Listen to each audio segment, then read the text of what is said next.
This story is titled, Cousin Refused to Help Me When I Was Sick, so I stopped paying his rent. Now he's panicking. Hey everyone, before we jump into today's video, I need your help. We've noticed the channel is losing some traction, and subscribing is one of the best ways you can support us. It's quick, free, and it helps us keep bringing you awesome content. Your support means the world. Let's keep this channel growing together. Thanks so much. Now let's start the video. Alright, so let me set the stage here. I'm 28 male, living in a pretty decent one-bedroom apartment in the city. I've been here for about 5 years now, working a stable job that pays well enough to afford my own place without stressing over bills. My cousin Jake, 25 male, moved in with me 3 years ago. And honestly, I never thought I'd end up sharing my space for that long. Let me explain how this all started. Jake and I grew up in the same small town near Omaha. If you've never lived in a place like that, it's hard to describe the culture. It's tight-knit, super community-focused, the kind of place where neighbors still borrow sugar from each other and family gatherings aren't optional.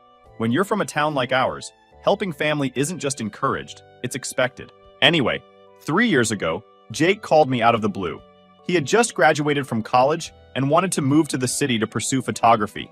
He sounded excited, full of plans, and honestly, I was impressed. It's not every day someone decides to chase their dreams instead of getting stuck in some dead-end office job. He told me he didn't have a job lined up yet and couldn't afford a place to stay, but he just needed a couple of months to get on his feet. I didn't even think twice. I said, yeah, come on over. Stay as long as you need. I wasn't really worried about it at the time. I mean, I had a decent job, lived alone, and wasn't hurting for cash. Plus, Jake was family. If I couldn't help him out, who would? A week later, Jake showed up at my place with 2 huge suitcases stuffed with clothes, camera gear, and a stack of photography books. He didn't bring much else. No furniture, no groceries, not even a sleeping bag. It was just him and his dream. At first, it was actually kind of nice having him around. We hadn't lived together since we were kids, but we always got along back then. He was the kind of kid who was always tinkering with something, always curious, always full of energy. When he moved in, it felt like having a little piece of home with me in the city. Jake set up shop on my couch. He kept all his stuff in one corner of the living room and promised he wouldn't be in my way. This is temporary, he'd say, just until I land a gig. I believed him. For the first couple of months, things were fine. Jake was constantly out and about, hustling for work. He was sending out his portfolio, networking with other photographers, and even picking up the occasional gig-shooting birthday parties or engagement photos. At night, we'd hang out, watch movies, and catch up on all the small-town gossip I'd missed since moving away. It was actually kind of fun. But then, months turned into more months, and Jake started to settle in a little too much. He wasn't out hustling as much anymore. Instead, he was spending his days scrolling through Instagram, watching YouTube tutorials, and planning his next big move.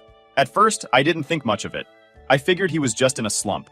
Around this time, I noticed I was footing more of the bill than I'd expected. I was paying for rent, utilities, groceries, pretty much everything. Jake would pitch in occasionally, but only when I explicitly asked. Even then, it wasn't much. If we ordered takeout, he'd offer to pay, but only for his portion. If I bought groceries, he'd say, I'll get the next round, and then conveniently forget. Still, I didn't say anything. I wanted to believe that Jake was just taking his time to figure things out. I mean, chasing a creative career isn't easy, right? I figured he'd hit his stride eventually. Then one day, Jake told me he was close to landing a big break. He said he just needed a solid portfolio to show potential clients, but he didn't have the money to rent the props or studio space he needed. I didn't even hesitate. I handed him $500 out of my savings and told him to go for it. Looking back, I probably should have set some boundaries then. Over the next year, Jake's big break never came. He got a few gigs here and there, but nothing steady.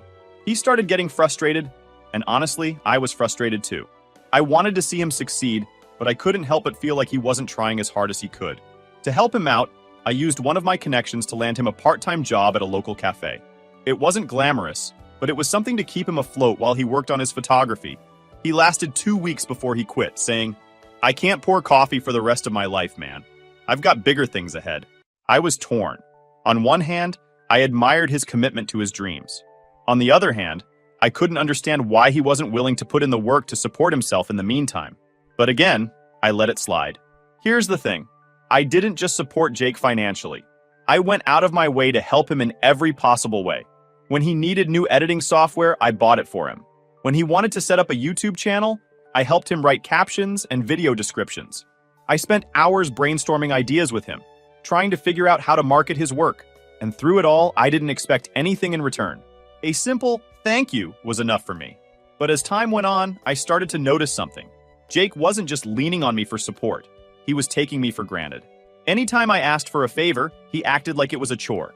If I needed help carrying groceries or moving furniture, he'd groan and complain. At one point, I realized he'd taken over my bedroom. I was spending most of my time at my girlfriend Liza's place, so I wasn't using it much. But still, it was my room. When I asked him about it, he just shrugged and said, "Well, you're never here anyway." I didn't argue. I didn't want to rock the boat. But deep down, I knew something had to change. I didn't wake up one day and suddenly decide Jake was freeloading. It was more like a slow realization. At first, I brushed off the small annoyances. After all, family is family, right? But the thing about small cracks is that they spread, and before you know it, the whole foundation is shaky. It started with Jake's attitude.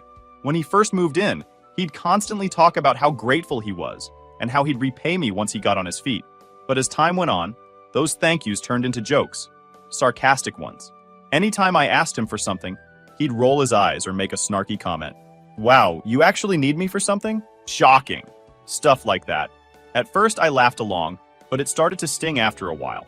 For example, one time I asked him to drop off my dry cleaning because it was on his way to a gig. He acted like I'd asked him to carry my laundry on foot across the city. "Man, I've got a busy day ahead. Can't you just pick it up yourself?" Never mind that I'd been paying his rent, utilities, and groceries for over a year. And then there was the flat tire incident. I was out with Liza, and we were coming back from a movie night when my car broke down. It was late, and I didn't want Liza waiting around for an Uber in a sketchy part of town. I called Jake, figuring he'd swing by since he wasn't doing anything. I'd literally seen him post an Instagram story from my apartment earlier. His response? "Ugh, I'm not a cab service, dude. Why don't you just call an Uber? You know how far this is for me?" The thing is, it wasn't even that far, 12 miles max. But his tone hit me like a slap. I remember thinking, would it kill you to help me out for once? Around this time, I started spending most of my nights at Liza's place. It wasn't intentional at first. We were just enjoying each other's company. But over time, it became easier to avoid the tension back at my apartment. The thing is, I was still paying for everything there. Rent, utilities, internet, even the Netflix account Jake used daily. And what was he contributing? Nothing. I'll admit, part of me felt guilty. I kept telling myself, he's family. He's trying to make it in a tough industry. But even when I tried to justify it, I couldn't ignore the way he treated me. One weekend, Liza and I went furniture shopping. We ended up buying a chair, and since it was too bulky to fit in my car, we had to arrange for shipping. The delivery fee was ridiculous, so I called Jake to see if he could help us transport it. He answered the phone sounding annoyed, as usual, and when I asked, he groaned, "I just did leg day yesterday, man. My quads are killing me. Can't you guys just pay for delivery?" This was the kind of stuff that drove me nuts. He wasn't working that day, wasn't busy with anything important, but still made a fuss about helping out. Eventually, he did show up, but the whole time he acted like he was doing us the biggest favor in the world. Liza noticed it too and later said, "Does he always act like this when you ask for help?" I didn't know how to answer because honestly, I'd let it slide so many times that it felt normal. The breaking point came when I got sick. I don't mean a mild cold, I mean full-blown flu, fever, chills, the works. I was miserable and running out of supplies. Liza was working late, so I called Jake and asked him to grab me some soup and meds. I knew he was home because, once again, I'd seen him live on Instagram not 10 minutes earlier. He picked up the phone and sighed like I'd just asked him to solve world hunger. "Dude, I'm kinda busy right now. Can't you just wait until Liza gets off work?" I couldn't believe what I was hearing. I said, "I'm sick, Jake. I just need you to pick up a few things and drop them off. It's not a big deal." And do you know what he said? "I'm not your nurse, man. Handle your own stuff." I was furious. I couldn't even argue because I felt so weak, so I just hung up. I ended up dragging myself to the store to get what I needed, and when Liza came home, I told her what happened. She was livid.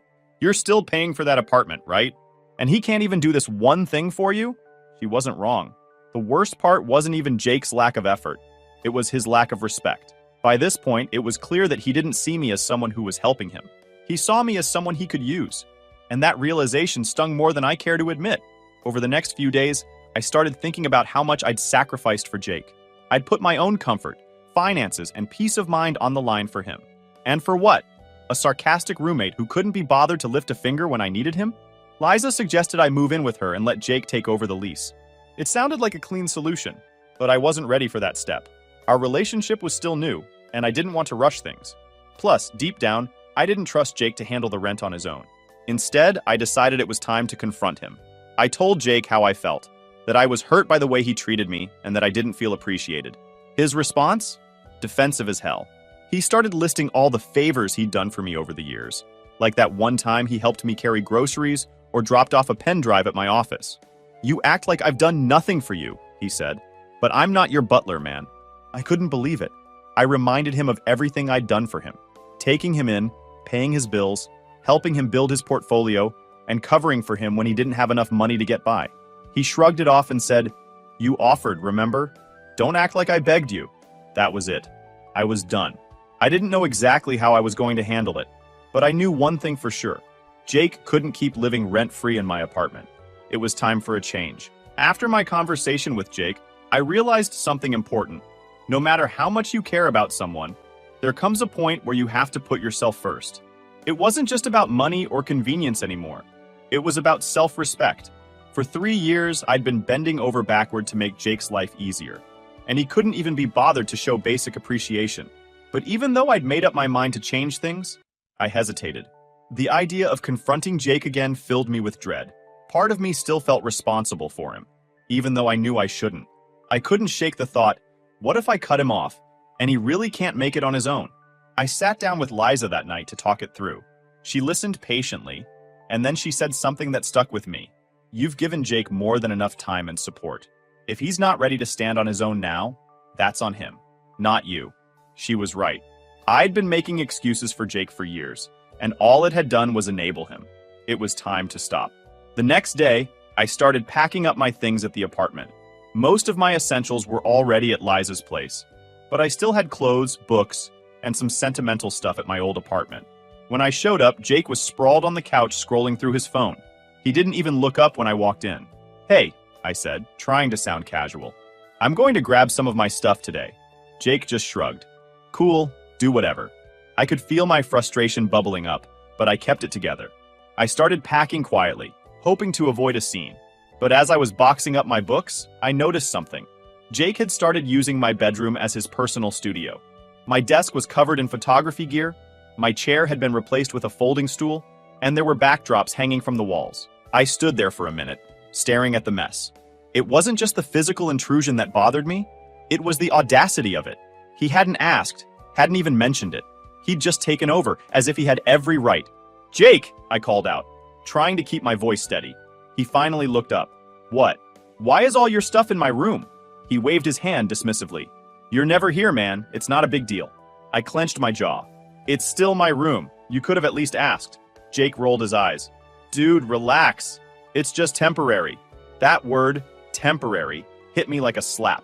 It was the same word he'd used when he first moved in, promising to stay only until he got on his feet. 3 years later, he was still here, still making excuses, still taking advantage of my generosity. I didn't argue with him then. Instead, I finished packing and left. But on my way back to Liza's place, I made a decision. I was done. No more excuses, no more leniency. That night, I called my landlord. I told him I was moving out and gave him my official 1-month notice. I explained that Jake had been living in the apartment and might want to take over the lease, but if he couldn't, that was his problem. The landlord sounded surprised but agreed to handle it. The next morning, I called Jake. "Hey," I said, trying to keep my tone neutral. "We need to talk about the apartment." Jake sounded distracted, like he was barely paying attention. "What about it?" "I'm moving out," I said. "I've already notified the landlord. If you want to stay, you'll need to take over the lease." There was a long pause on the other end of the line. Then Jake said, "Wait, what? You're moving out? Why?" "I can't keep paying for a place I'm not living in," I replied. "It doesn't make sense anymore. You've been here long enough to figure things out, so it's time for you to take over." Jake's tone shifted immediately. "Dude, I can't afford the rent on my own. How am I supposed to stay here?" "That's something you'll need to figure out," I said. "You've had 3 years to get on your feet. I've done more than enough to help you." Jake didn't take it well. He started listing all the reasons why he couldn't afford the apartment. His gigs weren't steady, the rent was too high, he didn't have anyone else to rely on. He even tried to guilt-trip me, saying, "What if things don't work out with Liza? Going to need this place to come back to." That last part really pissed me off. It wasn't just manipulative, it was selfish. Jake wasn't thinking about me or my needs. He was only thinking about himself and how my decision would affect him. I'll take my chances, I said firmly. I'm done paying for this place. If you can't afford it, you'll need to move out. He kept arguing, but I didn't budge. Eventually, he hung up on me. Over the next few days, I started clearing out the rest of my stuff. Each time I went back to the apartment, Jake tried a different tactic to change my mind. One day, he acted apologetic, saying, "Bro, I didn't realize how much this was bothering you. I'm sorry, okay? Let's just go back to how things were." Another day, he tried to guilt trip me again, saying, "I looked up to you, man. I thought you were someone I could count on. But I didn't fall for it. I knew if I gave in, nothing would change." The final straw came when I called a moving company to pick up my furniture. Jake watched as the movers carried out my couch, my desk, my bed, everything I'd left behind. He looked like he wanted to say something, but he didn't. As I loaded the last box into my car, Jake finally spoke up. "So, this is it?" "Yeah," I said. "This is it." He nodded slowly, then muttered, "I guess I'll figure it out." I didn't respond. I just got in my car and drove away. A few weeks after I officially moved out, the calls from Jake started coming in. At first, he was trying to play it cool. "Hey, just checking in. How's everything at Liza's?" It was painfully transparent. He wasn't calling to chat. He wanted to talk about the apartment. I could sense the unease in his voice, but I wasn't about to bring it up for him. I let him circle around the topic like a nervous teenager. Finally, after some awkward small talk, he got to the point. "So, the landlord's been, a little uptight lately," Jake said. "He keeps asking about the rent. I told him you're the one who always handled that." I sighed. "Jake, I already told you. When I moved out, I handed over everything to the landlord. He knows you're the tenant now. If there's an issue, you need to deal with it." Jake let out this long, dramatic sigh, like I'd just told him I was sending him to the gallows. "But I can't cover it, man. You know I don't have that kind of money." I didn't know whether to laugh or scream. "Jake, you've been living there for free for 3 years? I gave you every opportunity to get your stuff together. If you can't make it work now, that's on you." A few days later, Jake showed up unannounced at Liza's place. I was sitting on the couch, going over some work emails, when the doorbell rang. Liza opened it, and there he was, looking like he hadn't slept in days. His hair was a mess, his shirt was wrinkled, and he had this desperate look in his eyes. "I need to talk to you," he said, barely glancing at Liza. She stepped aside reluctantly, letting him in. Jake sat down on the edge of the couch, fidgeting with the hem of his shirt. "The landlord locked me out," he blurted. "He says I'm 2 months behind on rent, and he's threatening to sell my stuff if I don't pay up. I don't know what to do." I leaned back, crossing my arms. "What do you want me to do about it?" Jake's eyes widened, like he couldn't believe I wasn't immediately offering to save him. "You could talk to him. Explain the situation. He might listen to you." I shook my head. "Jake, I'm not getting involved. You signed the lease. This is your responsibility now." He started to panic, his voice rising. "But he's going to take my camera, my laptop, everything I need to work. You can't just let that happen."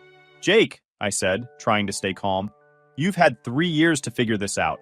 I can't keep bailing you out every time something goes wrong. It's time for you to handle your own problems." Over the next week, Jake's texts and calls became relentless. He went from apologizing to accusing to full-on begging. He sent long messages about how he'd always admired me and how he never meant to take advantage of me. But then, in the same breath, he'd say things like, "I can't believe you're turning your back on family." It was exhausting. Meanwhile, I got a call from the building manager at my old apartment. He told me Jake had been throwing loud parties after I moved out, complete with blaring music and trashed common areas. The neighbors had complained multiple times, and the manager had given Jake several warnings. That, combined with his failure to pay rent, was the final straw for the landlord. When I confronted Jake about it, he acted like it was no big deal. "Yeah, I had a few people over," he admitted, "but it's not like I trashed the place. The landlord's just being a jerk." I couldn't believe how delusional he sounded. "Jake, you're the one who's 2 months behind on rent. He has every right to kick you out." Jake just shrugged, like the whole situation was out of his hands. A couple of days later, Jake called me in tears. He said he'd been sleeping in the subway for the past 3 nights because he had nowhere else to go. He kept saying, "I don't know how this happened. I feel like everything's falling apart." I tried to stay empathetic, but it was hard. "Jake, this didn't just happen. You had years to get your life together. You ignored every opportunity to take responsibility, and now you're dealing with the consequences." He sniffled, his voice trembling. "You're really not going to help me? After everything we've been through?"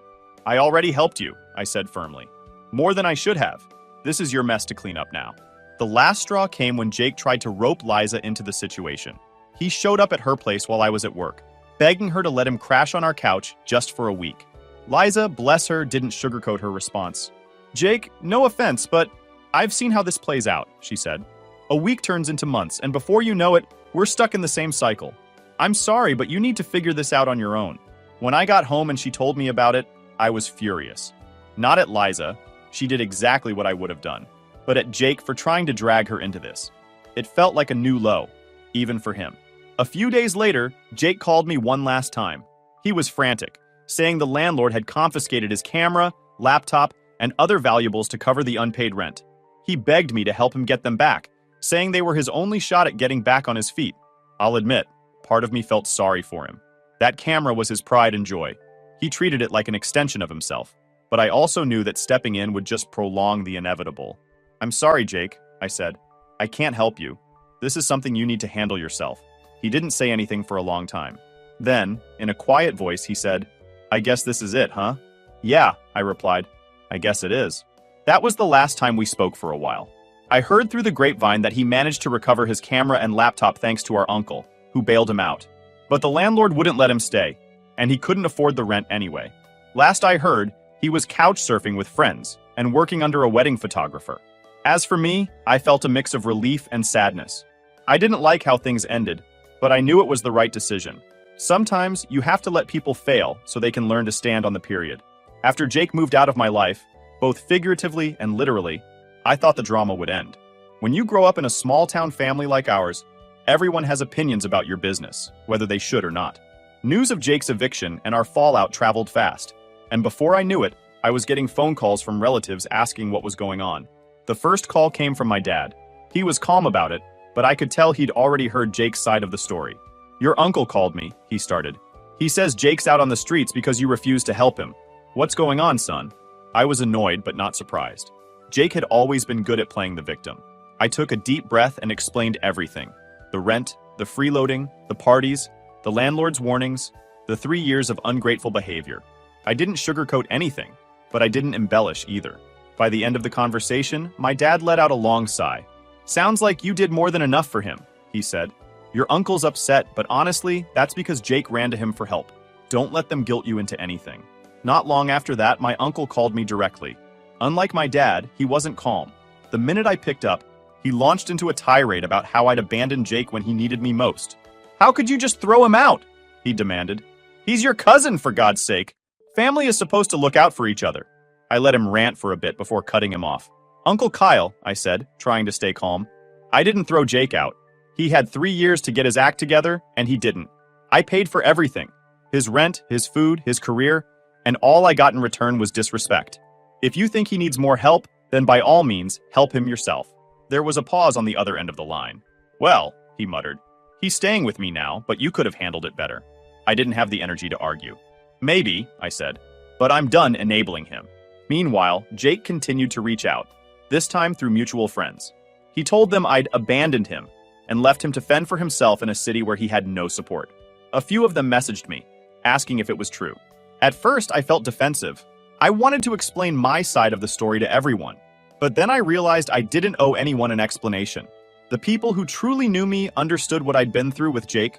And honestly, if someone believed his sob story without hearing my side, they weren't worth my time. Jake's situation with Uncle Kyle didn't last long. Within a month, I heard through my dad that Jake had overstayed his welcome there too. Uncle Kyle had bailed him out by helping him retrieve his camera and laptop from the landlord, but Jake had no plans to pay him back. He also wasn't contributing to household expenses, which led to a blow-up between them. Apparently, Uncle Kyle told Jake he needed to start pulling his weight or find somewhere else to stay. Jake, being Jake, took this as a personal attack and decided to leave. He ended up couch surfing with a friend from college, bouncing from place to place while trying to pick up gigs as a wedding photographer. I'll admit, I felt a small pang of sympathy when I heard about it, but it was quickly overshadowed by frustration. Jake wasn't homeless because the world had conspired against him. He was homeless because he refused to take responsibility for his life. One day, out of nowhere, I got a message from Jake. It was short and to the point. I'm sorry for how things turned out. I hope we can move past this someday. I stared at the screen for a long time before replying. My response was just as short. I hope you figure things out. It wasn't the heartfelt reconciliation he might have been hoping for, but I wasn't ready to let him back into my life. Not yet. Maybe not ever. At this point, my focus shifted back to my own life. Moving in with Liza had been a big step, and I wanted to make sure our relationship was solid. She'd been my rock throughout all the Jake drama, and I didn't want to take that for granted. We started talking more about our future, what we wanted, where we saw ourselves in a few years. It felt good to finally be in a partnership where both people contributed equally. Meanwhile, I took some time to reflect on the lessons I'd learned from my experience with Jake. The biggest one? Helping someone doesn't mean sacrificing yourself. It's one thing to lend a hand when someone's in need, but it's another to let them take advantage of your kindness. For 3 years, I let Jake walk all over me because I thought that's what family was supposed to do. But family isn't about enabling bad behavior. It's about mutual respect and support, something Jake had never given me. A few months later, I ran into one of our mutual friends at a coffee shop. She mentioned that Jake was finally starting to turn things around. He'd landed a semi-steady gig with a wedding photography company and was even thinking about renting a room with some co-workers. He seems different now, she said. More grounded. Maybe everything he went through was a wake-up call. I nodded, unsure how to feel. On one hand, I was glad he was making progress. On the other hand, I couldn't forget how much I'd gone through because of him. To this day, I'm not sure if Jake and I will ever fully reconcile. Part of me hopes we can rebuild our relationship someday, but it would take a lot for me to trust him again. In the meantime, I've learned to set boundaries, not just with Jake, but with everyone in my life. If there's one thing I've taken away from all this, it's that kindness isn't weakness. It's okay to help people, but it's also okay to say enough when they start taking advantage of you.